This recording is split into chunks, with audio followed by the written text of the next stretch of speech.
This guide will help you navigate the process of disabling automatic restrictions on Etsy. Follow these steps to manage your shop settings effectively. Step 1. Log into your Etsy account. Access your Etsy account by entering your credentials on the Etsy homepage.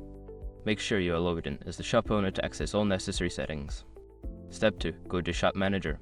Once logged in, locate and click on the Shop Manager option. This section contains all the tools and settings you need to manage your shop. Step 3. Access Settings. In the Shop Manager, find the Settings tab on the left sidebar. Click on it to open a drop-down menu where you can adjust various shop settings. Step 4. Review Shop Policies. Within the Settings menu, navigate to the Policies section. Here, you can review your current shop policies and ensure they align with Etsy's guidelines to avoid automatic restrictions. Step 5. Adjust your listings.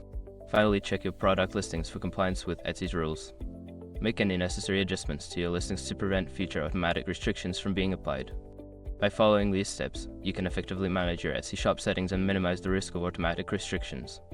Remember to regularly review your policies and listings to stay compliant.